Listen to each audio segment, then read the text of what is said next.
Case, hello, dear, the woman said softly. Her voice was cultured, refined even, not what David had expected. You played beautifully. I particularly enjoyed how you recovered from that small stumble. That takes real musical maturity. Lily beamed at the compliment. Thank you. I was really nervous about that part. Mrs. Patterson said just keep going if you make a mistake and nobody will really notice. Your Mrs. Patterson is very wise, the woman said with a gentle smile. I used to tell my students the same thing. You taught piano? Lily's eyes lit up even more. That's so cool. The woman nodded, and for a moment her expression softened with memory. For many years, yes. A long time ago now. David shifted his weight, unsure how to enter this conversation. His wife placed a gentle hand on his back, encouraging him. Before he could speak, Lily did. Are you cold? You keep shivering. The blunt observation hung in the air. The woman pulled her thin coat tighter around herself. Oh, I'm fine, sweetheart. Just getting old. Old bones get cold easily. Daddy says the same thing about Grandpa, Lily said matter-of-factly. Then she turned to David with those determined eyes. Daddy, can we get her something warm? Maybe some soup? There's a restaurant across the street. I saw it when we came in. David felt trapped between his discomfort and his daughter's innocent insistence. Lily, maybe the lady doesn't want… Actually, his wife interrupted gently, stepping forward. That's a lovely idea. We were about to grab something ourselves before the second half starts. Would you care to join us, ma'am? The elderly woman looked between them, her eyes beginning to well up with tears. That's very kind, but I couldn't impose. You're celebrating your daughter's performance? You wouldn't be imposing, David heard himself say, surprising even himself. Really, there's a cafe in the lobby. They have soup and sandwiches. Nothing fancy, but it's warm. The woman hesitated, pride and need clearly warring within her. Lily solved the dilemma by simply taking the woman's hand. Please, I want to hear more about teaching piano. Maybe you can give me tips. That did it. The woman's resistance crumbled, and she allowed Lily to help her stand. David noticed how stiffly she moved, how she winced slightly when putting weight on her left leg. They made their way slowly to the lobby, Lily chattering away about her piano lessons, seemingly unaware of how unusual this situation was. The cafe was busy with other intermission goers, but they found a small table near the back. David ordered a large bowl of chicken noodle soup, a sandwich and hot tea for the woman, whose name, they learned, was Helen. He got similar items for Lily and his wife, though he couldn't imagine eating anything himself. His stomach was still twisted, but now for entirely different reasons. As Helen wrapped her weathered hands around the warm bowl, David really looked at her. Despite her worn clothing and obvious hardship, there was a dignity about her. The way she held herself, the way she spoke, it all suggested someone who had once lived a very different life. This is so kind of you, Helen said, her voice thick with emotion. I haven't had a hot meal in 3 days. David's wife, Rachel, reached across the table and gently touched Helen's arm. You don't have to explain anything. Just eat, please. Helen nodded, and for a few minutes they sat in silence as she ate. Lily watched with satisfaction, occasionally glancing at her father with an expression that clearly said, See, this was the right thing to do. As Helen's shivers subsided and some color returned to her cheeks, she began to talk. Not about her current situation, not yet, but about music. She spoke about the joy of teaching children to play piano, about watching their faces light up when they finally mastered a difficult piece. She talked about the language of music, how it transcends words and speaks directly to the soul. Lily was entranced, asking question after question. David found himself drawn in too, forgetting about his work emails, his reservations at Antonio's, even the recital continuing in the hall behind them. How long did you teach? David asked. 42 years, Helen said with a wistful smile. Started when I was 23, fresh out of the conservatory. Taught at various schools and then private lessons from my home for the last 15 years. What happened? The question came out before David could stop himself. He immediately regretted it, seeing Helen's face cloud over. I'm sorry, that was too personal. No, it's all right, Helen said quietly. It's a common story, really. My husband got sick 5 years ago. Cancer. We spent everything on treatments, sold our house to pay the medical bills. He passed away 2 years ago, and by then there was nothing left. I'd stopped teaching because I was caring for him full-time. My arthritis had gotten worse, making it difficult to demonstrate for students anyway.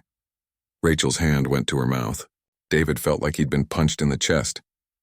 This wasn't some abstract problem, some statistic he could write a check for and forget about.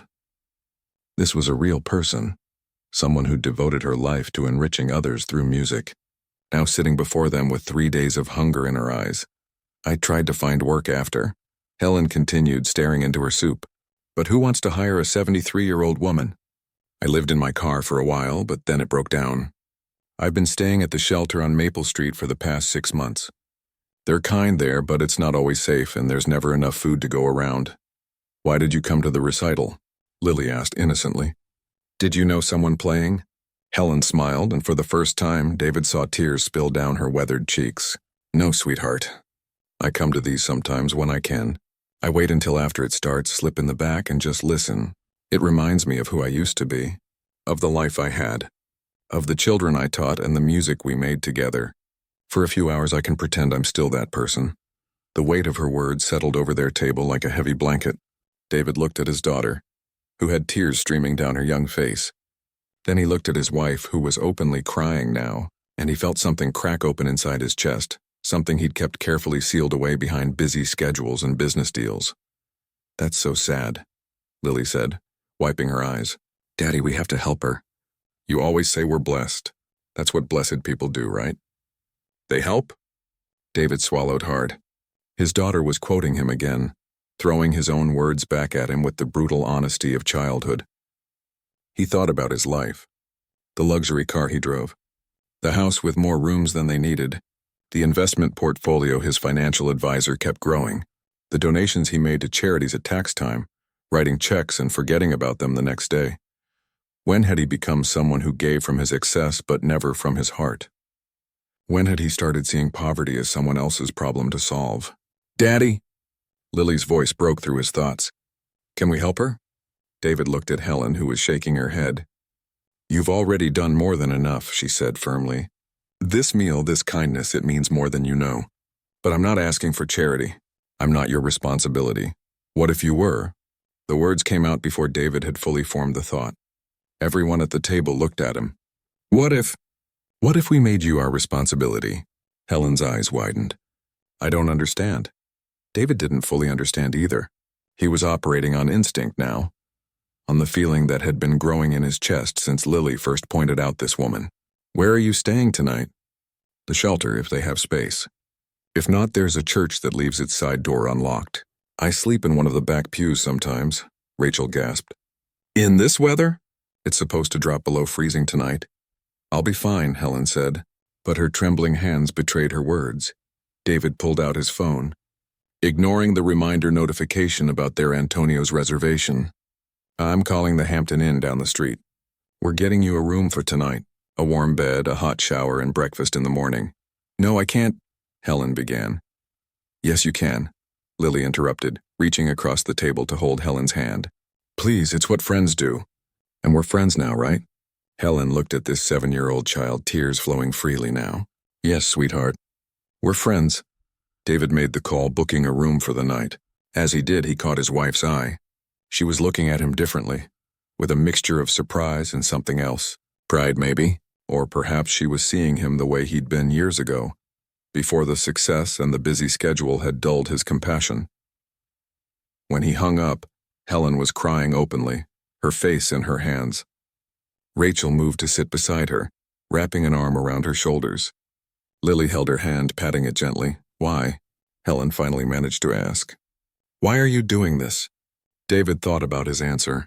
Because his daughter had insisted. Because it was the right thing. Because he'd forgotten what it meant to see people really see them. All of those were true, but there was something deeper. Because you matter, he said simply. Because you've spent your life giving to others and you deserve to receive. And because my daughter reminded me of who I want to be. They sat there for a while longer, the sounds of the concert hall fading into the background. Other parents rushed past, grabbing quick coffees before the second half started. But at their small table, time seemed to slow. The concert hall lights flickered, signaling that intermission was ending. Around them, parents gathered their children and headed back inside. David looked at the remaining piano students waiting to perform. then at Helen, then at his daughter. "Do you want to go back in for the rest of the recital?" he asked Lily. His daughter shook her head without hesitation. "Can we take Helen to the hotel instead? I want to make sure she gets there okay." Rachel smiled at their daughter, then at David. "I think that's a wonderful idea." They helped Helen to her feet, and David noticed how light she felt, how fragile. When had he stopped noticing people like this? When had he started walking past suffering with his eyes on his phone? The Hampton Inn was only 2 blocks away, but they drove, the heat in David's luxury sedan blasting. Helen sat in the back with Lily, who was still chattering away, asking about famous pianists and whether Helen had ever met any of them. "I met Vladimir Horowitz once," Helen said, and Lily's eyes went wide, even though David was certain she had no idea who that was. "He came to a concert in Boston in 1978. I was teaching at a music school there, and some of us waited by the stage door. He signed my program. Do you still have it?" Lily asked. Helen's face fell. "No, sweetheart. I lost most of my possessions when I lost my home. I was able to keep only what I could carry." The car fell silent. David pulled into the hotel parking lot, his mind racing. A hotel room for one night was a small gesture, barely a drop in the ocean of Helen's problems. Tomorrow night she'd be back at the shelter or sleeping in a church pew. The thought made him feel sick. At the front desk, the young clerk processed the reservation, barely glancing at Helen's worn appearance. David had called ahead and prepaid, adding breakfast for the morning. As the clerk handed over the keycard, David made a decision. "Actually," he said, "make it a week." The clerk looked up, confused.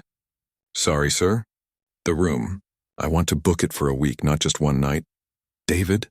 Helen said behind him, her voice strained. "You can't, that's too much." He turned to face her.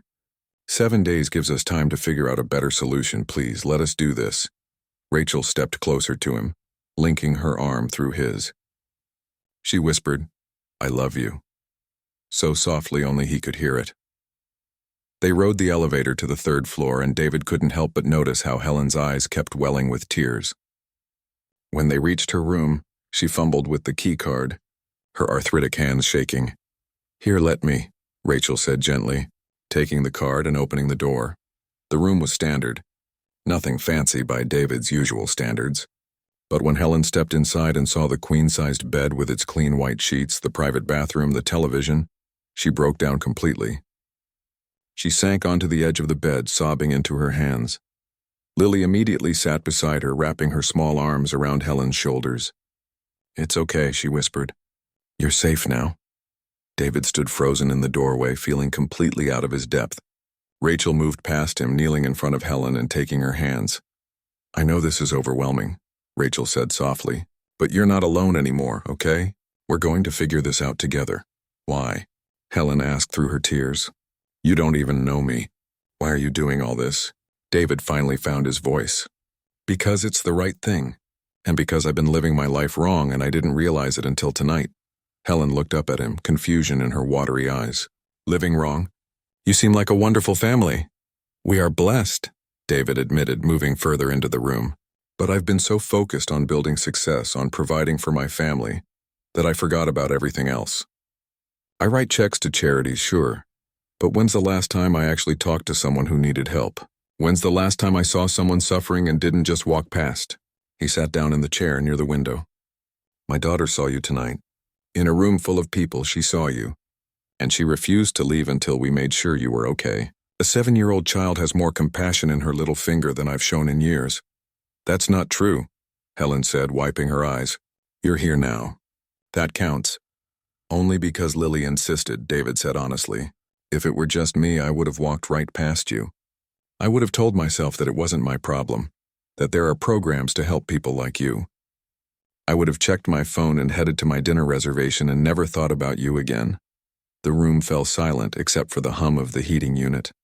Lily had moved to explore the bathroom, delighted by the individual soaps and shampoos. "Look," she called out. "There's a bathtub. Helen, you can take a long hot bath." Helen's face softened into a smile. "That sounds wonderful, sweetheart." Rachel stood and smoothed her skirt. "We should let you rest and settle in.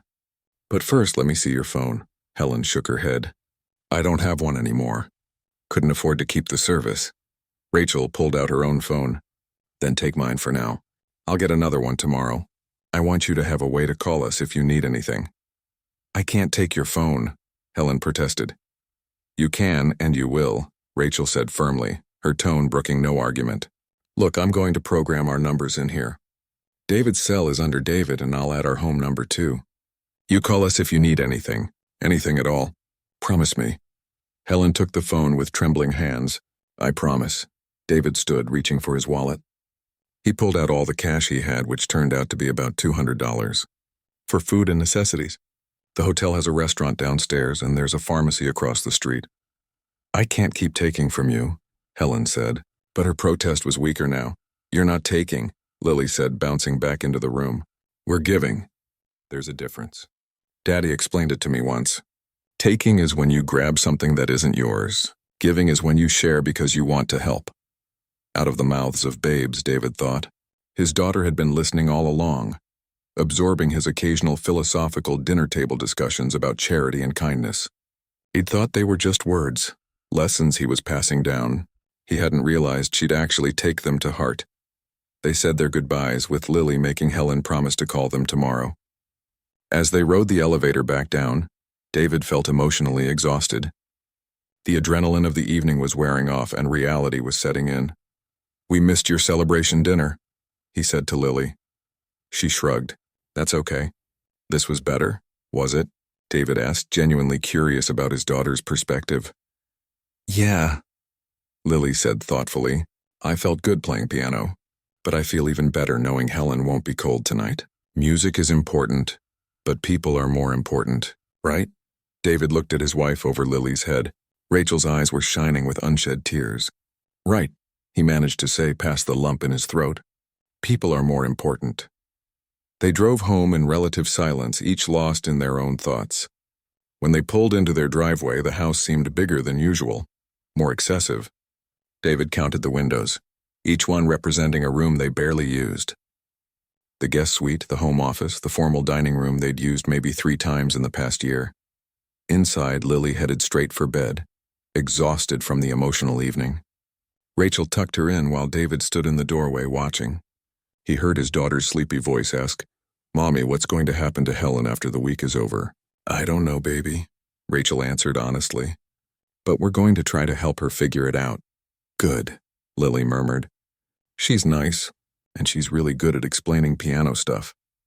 After Lily fell asleep, David and Rachel sat in their living room, neither of them quite ready for bed despite the late hour. What are we going to do? Rachel asked quietly. A week from now, she'll be back where she started. David had been thinking about this from the moment he'd extended the hotel stay. I don't know yet, but we can't just send her back to the shelter. We can't. No, Rachel agreed. We can't. They sat in silence for a moment and then Rachel said, You know, we have that apartment above the garage, the one we've been using for storage. David turned to look at her. Are you thinking what I think you're thinking? It would need work, Rachel said slowly, the idea forming as she spoke. We'd have to clean it out, maybe paint, get some furniture. But it's got a bathroom, a small kitchen. It's basically a studio apartment. We barely go in there, David added, his mind starting to race with possibilities. And it's got its own entrance. Helen would have privacy, independence. We'd have to talk to her about it, Rachel cautioned. Make sure she'd be comfortable. This can't be about us feeling good about ourselves. It has to be about what's actually helpful for her. David nodded. Tomorrow? We'll talk to her tomorrow. But even as he said it, his mind was moving beyond just housing. Helen had been a piano teacher for 42 years. Lily was just starting her musical education. What if there was a way to give Helen back some purpose while helping their daughter learn? What are you thinking? Rachel asked, knowing that look on his face. What if we asked Helen to give Lily piano lessons? We could pay her a proper rate like we pay Mrs. Patterson. Maybe she could teach other kids in the neighborhood too. We could spread the word. You want to give her a job, Rachel said softly. I want to give her back her dignity, David corrected. There's a difference. A hotel room is charity. A job, a place to live, being part of a community again, that's restoration. Rachel leaned her head on his shoulder. When did you get so wise? About 3 hours ago, David admitted. When our 7-year-old daughter taught me what compassion actually looks like. They sat there for a while longer, planning and thinking. The recital felt like it had happened days ago, not just hours. David thought about how he'd been so nervous about Lily's performance, so focused on it being perfect, on having the right celebration planned afterward. But none of that mattered now. What mattered was the elderly woman sleeping in a hotel room a few miles away, safe and warm for the first time in months. What mattered was his daughter's compassionate heart, seeing need where others saw inconvenience.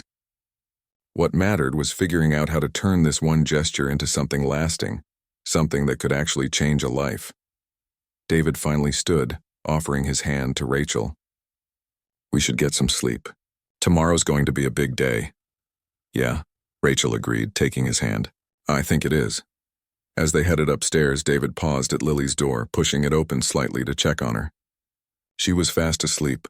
Her purple recital dress hung carefully on the back of her chair. She'd be asking about Helen first thing in the morning, he knew. Wanting to know if she'd slept well, if she'd eaten breakfast, if she was still safe. The next morning, David woke up earlier than usual.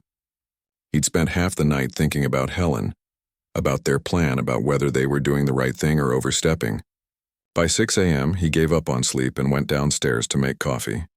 Rachel found him an hour later, sitting at the kitchen table with his laptop open, researching something intently. "What are you doing?" she asked, pouring herself a cup. "Looking into resources for seniors," David said without looking up. "Health insurance options, Social Security benefits, legal aid services. Helen probably qualifies for things she doesn't even know about. The system is so complicated, and if you don't know where to look..." Rachel sat down beside him. "You're really committed to this." "I can't stop thinking about it," David admitted. About her. About how someone who gave so much to her community just fell through the cracks. How easy it was for that to happen. "It could happen to anyone," Rachel said quietly. "One illness, one tragedy, and everything falls apart." Lily appeared in the doorway, still in her pajamas, her hair sticking up in every direction. "Can we go see Helen?" "I want to make sure she's okay." David glanced at the clock. It was barely 7:30. "Let's give her a little more time to rest, okay? Maybe we can take her to breakfast at 9. Lily nodded reluctantly, then climbed into Rachel's lap, something she rarely did anymore at 7 years old. "I dreamed about her last night," she said softly. "She was teaching piano to lots of kids and everyone was happy." David felt his chest tighten. "That's a nice dream, sweetheart." By 9 o'clock, they were all dressed and heading back to the hotel. David had called ahead using the hotel phone to make sure Helen was awake, not wanting to startle her. When they knocked on her door, she answered quickly, and David was struck by the transformation. She'd clearly showered. Her gray hair was clean and combed, and though she wore the same clothes as yesterday, she looked more rested than she had the night before. But more than that, there was a light in her eyes that hadn't been there before. Hope, maybe, or just the simple relief of having slept in a real bed. "Good morning," she said, her voice warm. "I was hoping you'd come by. I wanted to thank you again for everything." "We're taking you to breakfast," Lily announced, grabbing Helen's hand. "And then Mommy and Daddy want to talk to you about something important." Helen looked questioningly at David, but he just smiled. "Breakfast first. There's a diner a few blocks from here that makes the best pancakes in the city." At the diner, Lily kept up a steady stream of conversation, telling Helen about her school, her friends, her pet goldfish named Beethoven. Helen listened attentively, asking questions, genuinely interested in this little girl's life. David watched the interaction, seeing how naturally Helen connected with Lily, how patient she was after they'd all ordered, and Lily was temporarily distracted by the coloring sheet the waitress had brought. David cleared his throat. "So Helen, we want to talk to you about something. We have an idea, but we want to make sure you're comfortable with it. This isn't about us imposing our help on you. It's about offering something and respecting whatever decision you make." Helen set down her coffee cup, giving him her full attention. "All right, we have an apartment," Rachel began, "above our garage. It's been used for storage for years, but it's got everything you'd need. A bathroom, a small kitchen, living space. We'd like to offer it to you. To live in. For as long as you need." Helen's eyes widened. I couldn't possibly dare. "There's more," David continued. "Lily's been taking piano lessons, but her current teacher is moving away at the end of the semester. We were wondering if you'd be interested in teaching her. And potentially other children in the neighborhood. We'd pay you the standard rate for lessons, of course." Helen looked between them. her mouth opening and closing without sound. Finally, she managed, "You want to give me a place to live and a job?" "We want to give you a fresh start," Rachel said gently. "A chance to do what you love again, to have stability and security, but only if that's what you want. We're not trying to make you feel obligated." "I don't understand," Helen said, her eyes filling with tears. "Why would you do all this? You met me yesterday. You don't know me, not really." Lily reached across the table and took Helen's hand. "But we want to know you. And you're really good at teaching. You explained stuff about piano to me better than Mrs. Patterson does, and she's been teaching me for a whole year." David leaned forward.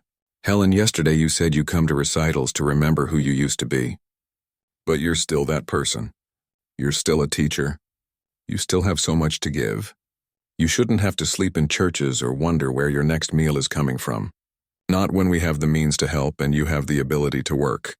This isn't charity," Rachel added. "This is a mutually beneficial arrangement. You'd be providing a valuable service. Lily needs a teacher. And honestly, after hearing you talk about music last night, I think she'd thrive under your instruction." Helen wiped her eyes with a napkin. "I don't know what to say." "Say you'll think about it," David suggested. "We're not trying to rush you. Take today, settle into the hotel, rest. We can talk more tomorrow." But Helen was shaking her head, tears now flowing freely. "I don't need to think about it. Yes, of course, yes. I can't believe this is happening." Lily squealed with delight and jumped up to hug Helen, nearly knocking over a glass of water in the process. Other diners looked over, smiling at the scene. "There is one thing," David said once everyone had settled down. "The apartment needs work. It's been storage for years. We'll need to clean it out, paint, get furniture. It might take a week or two." "I can help," Helen said immediately. "I may be old, but I can still paint and clean." "We'll all help," Rachel said. "It'll be a family project." Over the rest of breakfast, they discussed logistics. Helen's few belongings were in a storage locker she'd been renting with her last savings. David made a note to retrieve them. They talked about what furniture the apartment needed, what Helen's teaching rate should be, how many students she might want to take on. "I should probably start slowly," Helen said. "Just Lily at first until I get back into the rhythm of teaching. My arthritis is worse than it used to be. I can still play and demonstrate, but not for hours at a time." "We'll figure it out as we go," David assured her. "There's no pressure. This is about you rebuilding at your own pace." After breakfast, they drove Helen to see the apartment. David hadn't been up there in months, and he'd forgotten how much junk they'd accumulated. Boxes of old clothes, furniture they'd replaced but never bothered to donate, holiday decorations, his old golf clubs. "It's a mess," he admitted as they climbed the stairs. "But underneath all this, there's a good space." He opened the door and sunlight streamed through the windows. Despite the clutter, you could see the potential. The hardwood floors were dusty but in good condition. The walls needed paint, but they were solid. The small kitchen had old appliances but a decent layout. Helen walked through slowly, taking it all in. She opened the bathroom door, tested the light switches, looked out the windows at the yard below. When she turned back to face them, she was crying again. "It's perfect," she whispered. "It will be," Rachel corrected gently, "once we clean it out and fix it up." They spent the rest of the day working. David called some friends who ran a donation center, and they came with a truck to haul away the items that were still usable, the real junk they piled for the trash service. By evening, the apartment was empty, ready for the next phase. Helen had worked alongside them all day, despite David's protests that she should rest. "I need to do this," she'd insisted. "I need to be part of making this space mine." That night, back at the hotel, Helen called them using Rachel's old phone. "I just wanted to say thank you again," she said, her voice thick with emotion. "I keep thinking I'm going to wake up and realize this was all a dream." "It's not a dream," David assured her. "We start painting tomorrow. Rachel found this beautiful soft blue color for the walls. She says it'll make the space feel calm and peaceful." "Blue is my favorite color," Helen said softly. Over the next 2 weeks, the transformation was remarkable. Not just of the apartment, but of Helen herself. Each day she seemed to stand a little taller, smile a little easier. They painted together, choosing curtains together, shopping for furniture together. David was amazed at how much he enjoyed the simple act of physical work, of creating something tangible. Lily was there almost every day after school, chattering away to Helen, asking questions about music and life. Helen answered them all with patience and wisdom, and David could see a bond forming between them. They retrieved Helen's belongings from storage, and David was struck by how little there was. A few boxes of books mostly about music, some photo albums, a box of teaching materials, and wrapped carefully in an old blanket a violin. "I didn't know you played violin too," Lily said, watching as Helen carefully unwrapped it. "I was primarily a pianist," Helen explained, "but I learned violin as a child. Haven't played in years, though. Maybe you could teach me that too someday," Lily said hopefully. Helen smiled. "Maybe I could." The day Helen moved into the apartment, David's parents came by to meet her. His mother, who'd been skeptical of the whole arrangement when David first told her about it, was won over within minutes of meeting Helen. "She reminds me of my old piano teacher," his mother whispered to David while Helen was showing Lily how to arrange the books on her new bookshelf. "Mrs. Yamamoto. She was the kindest woman, so patient with me even though I had no talent." "Maybe that's why this feels so right," David said. "We're all just paying forward the kindness that was shown to us." His mother squeezed his arm. "I'm proud of you, son. This is a good thing you're doing." But David didn't feel proud. If anything, he felt humbled. Humbled by his daughter's compassion, by Helen's grace and dignity despite everything she'd been through, by how much joy this simple act of kindness had brought to his entire family. That evening, they had dinner together in Helen's new apartment. It was simple, just pasta and salad that Rachel had brought over, but it felt special somehow. They sat around Helen's small table, Lily regaling them with a story from school, everyone laughing. After dinner, Helen sat at the small keyboard they'd bought for the apartment. "I want to play something for you," she said, "as a thank you." Her arthritic fingers moved across the keys, slower than they once had, David was sure, but still beautiful. She played a piece David didn't recognize, something classical and moving. When she finished, there wasn't a dry eye in the room. "That was Debussy," Helen said softly. "Claire de Lune, it was my husband's favorite piece. I played it at his funeral, and I haven't been able to play it since. But tonight I could, because for the first time in 2 years I don't just feel grief when I think of him, I feel gratitude. Gratitude for the life we had and gratitude for this new beginning." Lily climbed into Helen's lap, wrapping her arms around the elderly woman's neck. "I'm glad you're here, Helen. I'm glad I'm here too. Sweetheart."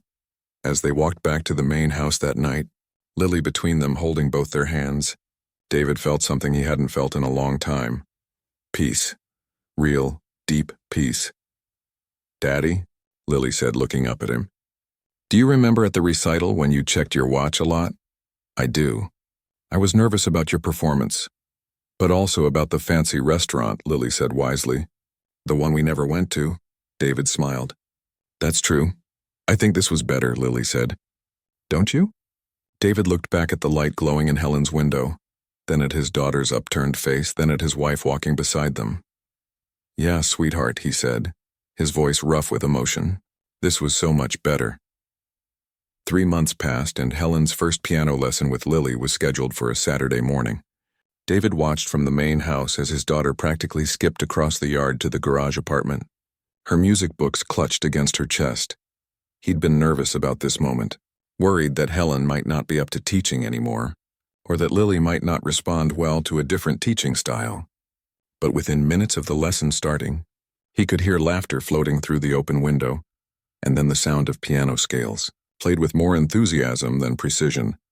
An hour later, Lily came bounding back into the house, her face glowing. "Daddy!" Helen taught me this cool trick for remembering the notes, and she said I have good finger positioning, and she's going to teach me a new song next week. "That's wonderful, honey," David said, pulling her into a hug. "She's the best teacher ever," Lily declared. "Can I go back tomorrow?" "Tomorrow's Sunday," Rachel reminded her gently. "Helen needs her rest day too." But the next week, after Lily's second lesson, one of the neighborhood mothers approached Rachel at the park.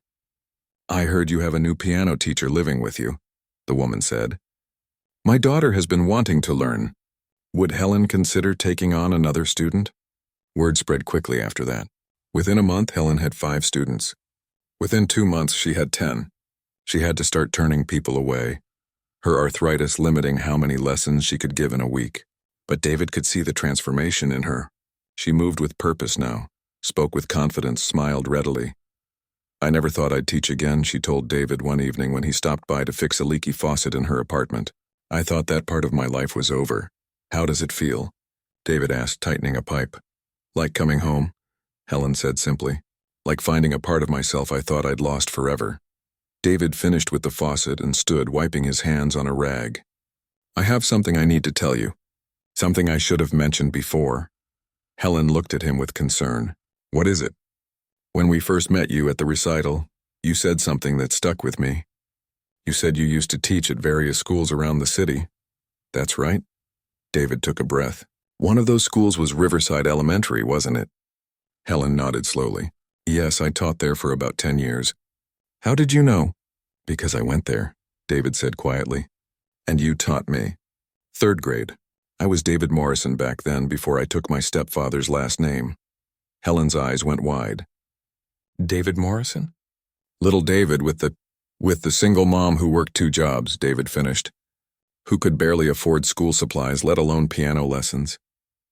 "You stayed after school," Helen whispered, her hand going to her mouth. "Tuesdays and Thursdays. I remember now. You were so eager to learn, but your mother couldn't afford private lessons. You taught me for free for an entire school year," David said, his voice thick with emotion. "You told my mom it was part of a school program, but there was no program. It was just you being kind." Tears streamed down Helen's face. "I remember you now. You had such promise. You could have been really good if you'd continued."